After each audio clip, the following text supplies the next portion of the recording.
था कि नहीं था? बोलिए। कामयाब था। कामयाब तो ऐसा कि हिंदुस्तान की मुतअस्सिब ज़दा तारीख भी मुगल बादशाहों में किसी को कामयाब माने या ना माने, लेकिन अकबर को कामयाब जरूर मानती है ना? कामयाब था। और कामयाब क्यों ना हो, आप तो एक मकान, आलीशान मकान में रहने वाले को कामयाब कहते हैं, वहां तो महल्लात के महल्लात हैं। आप चंद रुपए बैंक बैलेंस हो जाने की बुनियाद पर कामयाब कहते हैं, वहां तो दिरहमो दनानीर का टकसाल लगा हुआ है। आप बेशकीमती हरीर, रेशमो हरीर जेबतन करने वाले को कामयाब कहते हैं, वहां तो हीरे और जवाहरात से मुज़य्यन लिबास जेबतन किया जा रहा है। एक सवारी को बेशकीमती सवारी देखकर आप कामयाब कहते हैं, वहां सवारियों का अंबार है, बड़ा कामयाब है ना? अब उसी कामयाब इंसान, आपने पहले ही कहा कि आप कामयाब इंसान को याद करते हैं, दुनिया याद करती है। अब मुझे बताओ कि उस कामयाब इंसान को साल में तुम कितनी मर्तबा याद करते हो? अकबर को साल में कितनी मर्तबा याद करते हैं? हाँ, एक बार भी नहीं। अकबर के लिए कितनी इस तरह की महफिलें आरास्ता करते हैं? कभी नहीं। अकबर की मनक़बत पढ़ने के लिए कितनी मर्तबा आपने ज़ीशान कादरी को याद किया है? कभी नहीं। इन उलमाए किराम की बिरादरियों को आपने कब याद किया है? अकबर के लिए मदरसा के तलबा को आपने कब याद किया? कभी बुलाया है? बोलिए। नहीं याद किया। अच्छा, इतना नहीं करते, अकबर को जानते और पहचानते हैं तो इतना तो बता दीजिए कि अकबर की कब्र कहां है? हाँ,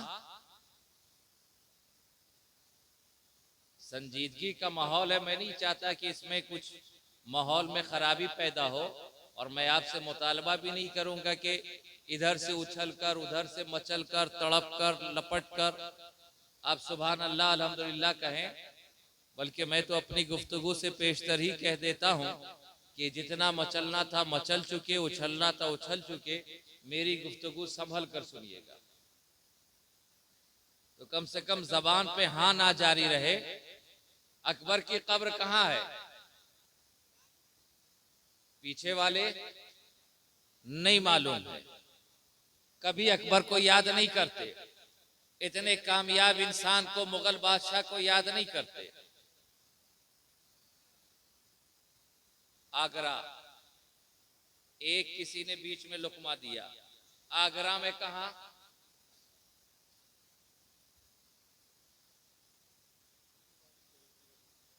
अरे नहीं साहब, अभी भी गलत है, मोबाइल में देखने के बाद भी गलत है। अच्छा चलिए, किसी एक को मालूम होगा, एक ने बीच से लुकमा दिया, किसी ने पकड़ लिया, जबकि आगरा भी गलत है, सिकंदरा भी गलत है। अब आगे चलिए, इसी धरती के ऊपर, इसी नेलगू आसमां की छत्र छाया में एक जात ऐसी भी है जिसके पास रहने के लिए खुद का मकान तक नहीं, तन ढाकने के लिए बेशकीमती लिबास रेशमो हरीर और किमखाब तो जाने दो, पेवन ज़दा लिबास जेबतन किए हुआ है, गर्द गुबार से अटा हुआ है, रहने के लिए मकान तक नहीं, खाने के लिए नानो मुतंजन भी नहीं। अगर सूखी रोटी मयसर आ गई तो खाकर खुदा का शुक्र अदा कर लिया, और अगर वो भी मयसर ना हुई तो अपने भूख पे सब्र कर लिया। रहने को मकान नहीं, सफर के लिए कोई बेशकीमती लिबास नहीं, बैठने रहने को कोई मकान नहीं, जिसे दुनिया अताए रसूल ख्वाजाए खाजगां हिंदल वली सैयदना मोइनुद्दीन हसन संजरी गरीब नवाज के नाम से जानती और पहचानती है। आप बोलो, उस गरीब नवाज को जानते हो? कितने लोग जानते हैं? सारे लोग। गरीब नवाज की मज़ार शरीफ कहाँ है? हर कोई जानता है। क्या गरीब नवाज को साल में कितनी मर्तबा याद करते हो?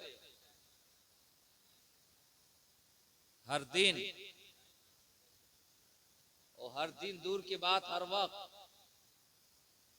बल्कि यूं कह ले, जिसकी मोहब्बत गरीब नवाज से जैसी है उस तरह याद कर रहा है। कोई लम्हा लम्हा याद कर रहा है, कोई दिन ब दिन याद कर रहा है, कोई हफ्ता हफ्ता याद कर रहा है, कोई अशरा अशरा याद कर रहा है, कोई महीना महीना याद कर रहा है, और कुछ ना भी हो तो साल में एक मर्तबा तो जरूर याद कर रहा है। गरीब नवाज की महफिलें भी सजाई जा रही है, गरीब नवाज का जिक्र अस्कार भी हो रहा है, गरीब नवाज की मनकबत खानी भी हो रही है, उलमा भी गरीब नवाज का तस्करा कर रहे हैं, नात गो भी गरीब नवाज की मनकबत पढ़ रहे हैं, और शुआरा हजरात भी गरीब नवाज के अशार की शान में अशारे लिख रहे हैं। हाफिज है तो गरीब नवाज को याद करे, कारी है तो गरीब नवाज को याद करे, अदीब है तो गरीब नवाज को याद करे, खतीब है तो गरीब नवाज को याद करे, नकीब है तो गरीब नवाज को याद करे, ताजिर है वो भी याद कर रहा है, किसान है वो भी याद कर रहा है, काश्तकार है वो भी याद कर रहा है, मुदर्रिस है वो भी याद कर रहे हैं, तालिबे इल्म है वो भी याद कर रहा है। गोया हर कोई, हर ईमान वाला गरीब नवाज को याद कर रहा है। अरे गरीब नवाज तो उस जात और शख्सियत का नाम है कि सिर्फ अपने नहीं बल्कि बेगाने भी गरीब नवाज को याद कर रहे हैं। सिर्फ अपने ही नहीं, बेगाने भी गरीब नवाज को याद कर रहे हैं। अजीजान मिल्लत इस्लामिया, अब यहीं पे ठहर कर आप फैसला करें। एक जात जलालुद्दीन मोहम्मद अकबर की है, एक जात ख्वाजा मोइनुद्दीन चिश्ती की है। अकबर के पास सल्तनत है, अकबर के पास महल्लात है, अकबर के पास दौलत दौलत के अंबार है, दिरहम और दनानीर के टकसाल है, बेशकीमती लिबास है, फौज है, लश्कर है, तवंगर है, सब कुछ है, मगर दुनिया उसे याद नहीं कर रही है, बल्कि कब्र कहाँ है ये भी हर कोई नहीं जानता। और दूसरी सिमत गरीब नवाज है कि पहनने को पेवंज़दा लिबास है, खाने के लिए 2 वक्त की सूखी रोटी है, ना तो फौज है, ना लश्कर है, ना हुकूमत है, ना तख्तो ताज है। अरे बैठने के लिए जमीन तक नहीं, रहने के लिए कोई कुटिया भी नहीं, फिर रहने के लिए कुटिया भी नहीं। अगर जमीन होती तो क्या उठनी की जगह पर बैठते? कुछ भी नहीं है, मगर सारी दुनिया उसे याद कर रही है। अमीर है तो याद कर रहा है, गरीब है तो याद कर रहा है, आलिम है तो याद कर रहा है, जाहिल है तो याद कर रहा है, हर लम्हा याद कर रहा है, हर दिन याद कर रहा है, हर अशरा याद कर रहा है, हर महीना याद कर रहा है। गरीब नवाज के नाम से महफिलें सजाई जा रही है, गरीब नवाज के नाम का लंगर लगाया जा रहा है।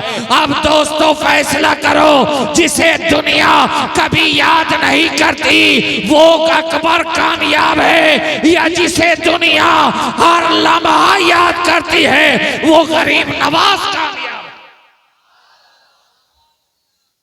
कौन है कामयाब, अकबर या गरीब नवाज? अरे चैनल बदल दिया। अभी तो फैसला यही हुआ था कि दुनिया में कामयाबी नाम है दौलत के हुसूल का, दुनिया में कामयाबी नाम है आलिशान इमारत में रहने का, दुनिया में कामयाबी नाम है बेशकीमती लिबास जेबतन करने का। जिसके पास बेशकीमती लिबास हो उसे तुम याद नहीं करते, जिसके पास महल नहीं महल्लात है उसे याद नहीं करते, जिसके पास चंद दौलत नहीं बल्कि दौलत का अंबार है उसे याद नहीं करते, और जिसके पास कुछ भी नहीं है, रहने को मकान नहीं, खाने को ग़िज़ा नहीं, तन ढांकने को लिबास नहीं, उसे तुम याद कर रहे हो, हर लम्हा याद कर रहे हो, अपने याद कर रहे हैं, बेगाने याद कर रहे हैं, बच्चा याद कर रहा है, बूढ़ा याद कर रहा है। तो मालूम क्या हुआ कि कामयाबी ये तख्तो ताज का नाम नहीं, कामयाबी बेशकीमती लिबास का नाम नहीं, कामयाबी बेशकीमती गाड़ियों में सफर करने का नाम नहीं, अरे कामयाबी दौलत के हुसूल का नाम नहीं, बल्कि कामयाबी गुलामी रसूल का नाम है, इताअत रसूल का नाम है, पैरवी मुस्तफा का नाम है, वफादार मुस्तफा का नाम कामयाबी। कामयाब वो है जो मुस्तफा के दरे दौलत का गुलाम है, कामयाब वो है जो रसूल की बारगाह का जार, रसूल की बारगाह का गुलाम है। और ये गुलाम तो वक्त का ऐसा इमाम है कि बड़े बड़े ताजदार जिसकी बारगाह में दामन पसारे हाजिर होते हैं उसे दुनिया गरीब नवाज कहा करती है। अरे अकबर तो खुद अपना दामन पसारे गरीब नवाज की बारगाह में हाजिर होता नजर आता है। ये शाहजहां खुद दामन पसारे गरीब नवाज की बारगाह में हाजिर होता है। औरंगजेब जैसा बादशाह जिस दरे दौलत पे हाजिर होकर जबीने नियाज खम करता नजर आता है उसे दुनिया गरीब नवाज कहा करती है। अब कामयाबी ये दौलत के हुसूल का नाम नहीं बल्कि कामयाबी गुलामी रसूल का नाम है, कामयाबी इताअत रसूल का नाम है। एक कामयाबी की तलाश और जुस्तजू में सरगर्दा रहने वालों, अरे दौलत की बुनियाद पर कामयाबी हासिल नहीं होती बल्कि गुलामी रसूल की बुनियाद पर इंसान कामयाब हुआ करता है। जो रसूल का वफादार है वो मेरा है, जो रसूल का गद्दार है लाख अहले सरवत हो उसे दुनिया और अहले कलमा अपने जूतों की ठोकरों में रखा। अबू जेहल पहचानते हैं ना? हाँ, कौन था? नबी का गद्दार था, है ना? लेकिन अरब का सरदार था, है ना? अरब का सरदार था वो अबू लहब। हुजूर के चचा का नाम अबू लहब। अबू जेहल ये उमराए रुआसाए मक्का में से था और नबी का बड़ा दुश्मन था, बहुत बड़ा। अबू जेहल असल उसका नाम नहीं है, ये कुनियत भी नहीं, ये तो हमारे रसूल ने दे दिया तो वो अबू जेहल हो गया, वगरना अरब में तो वो अबुल हिकम कहलाता था, हिकमत वाला, हिकमतों का बाप। नबी ने अबू जेहल कह दिया तो कयामत तक के लिए वो अबू जेहल हो गया। रुआसाए मक्का था लेकिन नबी की बारगाह से दूर था, तो अहले ईमान अबू जेहल को अपने जूतों की नोक पे रखा करता है। लेकिन एक उसी मक्का की सरजमीन पर हब्श का गुलाम बिलाल था, वो रसूल का वफादार हो गया, हम सुन्नियों का इमाम।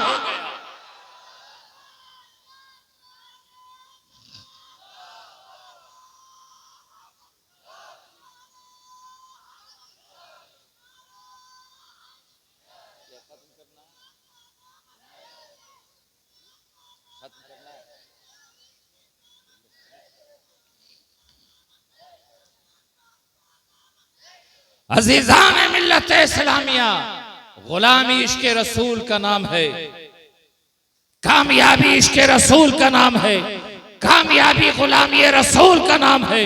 और जो रसूल के दर से वाबिस्ता हो जाता है, रसूल का गुलाम हो जाता है। अभी आप चंद लम्हों में देखेंगे हुफ्फाज़ किराम के सरों पर ये दस्तार बांधी जाएगी। आप समझते हैं हाफिज बनकर क्या करेगा?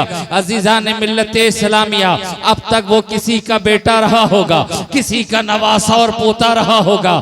जब तक कुरान के 30 पारे उसके सीने में महफूज ना हो गए, वो किसी का बेटा कहलाता रहा। लेकिन जैसे ही आइस दारुल उलूम के असातिज़ा ने कुरान को, उसके 30 पारों को उसके सीने में महफूज कर दिया, अब वो जिस इलाके से जा रहा है किसी का बेटा नहीं बल्कि हाफिज़े कुरान कहला रहा है, हाफिज़े कुरान कहला रहा है। अरे दुनिया के बड़े बड़े रईस की बारगाह में सारी दुनिया जबीने नियाज हम किया करती होगी, लेकिन यही हाफिज़े कुरान जब खुदा की बारगाह में हाजिर होकर मुसल्ले इमामत के मुसल्ले पे हाजिर होता है तो दुनिया का कितना ही बड़ा ताजिर या अमीर क्यों ना हो, इसी हाफिज़े कुरान के पीछे इक्तिदा में नमाज़ें अदा करता हुआ नजर। ये वो हुफ्फाज़े किराम हैं कि जिनके पैरों तले फरिश्ते अपना पर बिछाया करते हैं। आपने हाफिज़े कुरान को बड़ा मामूली समझ रखा है। आज आप चाहते हैं कि हमारा बच्चा इंग्लिश स्कूल में, बड़े बड़े कॉन्वेंट्स में जो है इल्म हासिल करे। आप जरूर पढ़ाएं, लेकिन दीन का इल्म उसे जरूर सिखाएं। तलबुल इल्म फरीज़ा, इल्म का हासिल करना फर्ज है हर मुसलमान मर्द और औरत पर। इतना इल्म जिससे कि आप सही और गलत का अंदाजा लगा सके, हराम और हलाल के दरमियान फर्क कर सके। ये इंग्लिश स्कूलों में भी जरूर पढ़ाएं, लेकिन अपने नबी के दीन को जरूर सिखाएं, वगरना तो वही हाल होगा कि आप मरने के बाद आपके जनाजे के लिए भी आपके घर वाले मदरसे के तोलबा को याद करेंगे, आपको कुरान का पढ़ना आता नहीं। जबकि एक कौल है अद्दबू औलादकुम सलासता खिसालिन, अद्दबू औलादकुम सलासता खिसालिन, हुब्बन नबी व आलिही व तिलावतल कुरान। अपनी औलाद को सबसे पहले 3 बातें सिखाओ, अपनी औलाद को, आने वाली नस्लों को 3 बातें सबसे पहले सिखाओ। अद्दबू औलादकुम सलासता खिसालिन, सबसे पहली शय हुब्बन नबी, सबसे पहली चीज का नाम है नबी की मोहब्बत। वालिही, और दूसरी शय है आले नबी की मोहब्बत। व तिलावतल कुरान, और तीसरी चीज का नाम है कुरान का पढ़ना। आप मैदान महशर में आपसे ये सवाल नहीं होगा कि आपने मार्टिन लूथर की तहरीक को पढ़ा कि नहीं पढ़ा, न्यूटन के लॉ को फॉलो किया कि नहीं किया, ज्योमेट्री और को आपने हल किया कि नहीं किया, थ्योरम आपने पढ़े कि नहीं पढ़े, बॉटनी और जूलॉजी आपने पढ़ा कि नहीं पढ़ा, फिजिक्स सिविक्स को आपने देखा कि नहीं देखा, ज्योग्राफी और हिस्ट्री का आपने मुताला किया कि नहीं किया। बिल्कुल नहीं पूछा जाएगा। ना तो शेक्सपियर के पोएम के बारे में पूछा जाएगा, न किसी तहरीक के बारे में सवाल होगा। अगर सवाल होगा तो बस इतना कि जब हुक्म मिला तब औलादकुम सलासता खिसालिन हुब्बन नबी व आलिही व तिलावतल कुरान, तूने कुरान पढ़ा कि नहीं पढ़ा? कुरान आपने पढ़ा कि नहीं पढ़ा, ये जरूर पूछा जाएगा। आप डॉक्टर, इंजीनियर, प्रोफेसर, लेक्चरर, ठेकेदार, बड़े कारोबारी क्यों ना बन जाए, आपके कारोबार के बारे में सवाल नहीं होगा। सवाल होगा अगर वो हलाल और हराम के मामला होगा, उस बारे में होगा। लेकिन तुमने कुरान क्यों नहीं पढ़ा, ये जरूर पूछा जाएगा। ज़िज़ाने मिल्लत इस्लामिया अपने बच्चों को, जवानों को कुरान का दर्स जरूर दे, इसलिए कि कुरान पूरी जिंदगी का निज़ामुल औक़ात, हयात उसी कुरान में। कुरान का पढ़ना जरूर सिखाए। काबिल मुबारकबाद हैं वो बच्चे जिनके सरों पर आज हिफ्स की दस्तार रखी जा रही है। अल्लाह ने उसका मर्तबा इतना बुलंद कर दिया है, मकाम इतना बुलंद कर दिया, दुनिया का कि जो मामलात रहे आखिरत में भी उसके लिए एक खास मकाम अल्लाह ने मुकर्रर फरमा दिया। और काबिल मुबारक है उनके वालिदैन कि जिन्होंने अपने बच्चों को कुरान का पढ़ना सिखाया, कुरान का हाफिज बनाया। दुआ है मालिक मौला उन बच्चों को इल्म नाफ़े अमल सालिह की दौलत ला ज़वाल अता फरमाए, सिरात मुस्तकीम पर गामज़न फरमाए। और साथ ही साथ वो मुदर्रिसीन जिन्होंने कुरान को उनके सीनों में महफूज किया है, उनकी खिदमत को कबूल फरमाए, उनका साया हमारे सरों पर दराज फरमाए। और तमाम मुआविनीन इदारा के रिस्क में खैर बरकत नाजिल फरमाए। अजीज़ान मिल्लत इस्लामिया, कामयाबी रसूल की गुलामी का नाम है। और जो रसूल का गुलाम होता है, रसूल का वफादार होता है, वो रसूल के बताए हुए रास्ते पर चलता है। गुलामी रसूल का मतलब ये नहीं कि सिर्फ हम गुलामी का नारा लगाएं रसूल कि हम गुलाम रसूल हैं, या रबीउल अव्वल में सिर्फ झंडे और पगड़ी बांध कर निकल जाए कि हम रसूल के वफादार हैं। सिर्फ जबानी दावा करने से कोई गुलाम नहीं होता। नारा लगा लेना बड़ा आसान है, दावा कर लेना बड़ा आसान है, बात की मंजिलें बड़ी दुश्वार हुआ करती। ये मोहब्बत का नारा लगा लेना बड़ा आसान है, इसकी मंजिल बड़ी दुश्वार हुआ करती है। ये शहादत गहे उल्फत में कदम रखना है। लोग आसान समझते हैं मुसलमान होना, तो मुसलमान होने में कोई परेशानी नहीं, मुसलमान बनकर रहने में मुश्किल, वो भी आपकी तबीयत के एतबार से। अगर आप रसूल के वफादार हैं तो रसूल की शरीयत पर चले, अपनी तबीयत को छोड़ें। आप रसूल की शरीयत पे चलो, कामयाबी आपके लिए होगी, कामरानी आपके लिए होगी। मुस्तफ़ा की शरीयत पे चलो, नमाज की पाबंदी करो, खुदा की बारगाह में सजदा रेज़ हो जाओ। तुम खुदा की बारगाह में झुक जाओ, सारी दुनिया तुम्हारे कदमों में झुक जाएगी। आज आप हर जगह झुकते हैं, खुदा की बारगाह में नहीं झुकते। ये एक सजदा जिसे तू गिरा समझता है, हजार सजदों से देता है आदमी को नजात। तुम रब की बारगाह में आकर तो देखो, रब की बारगाह में झुक कर तो देखो। तुम रब के हुजूर झुक जाओ, सारी दुनिया तुम्हारे कदमों में झुक जाएगी। और फिर कामयाबी तुम्हारे लिए होगी, कामरानी तुम्हारे लिए होगी। कि मोहम्मद से वफा तूने तो हम तेरे हैं, ये जहां चीज है क्या लौहो कलम तेरे हैं। मोहम्मद की मोहब्बत दीन हक की शर्त अव्वल है, इसी में हो गर खामी तो सब कुछ नामुकम्मल है। वाखिर दावाना अनिल हम्दुलिल्लाहि रब्बिल आलमीन। अस्सलामु अलैकुम व रहमतुल्लाहि व बरकातहू।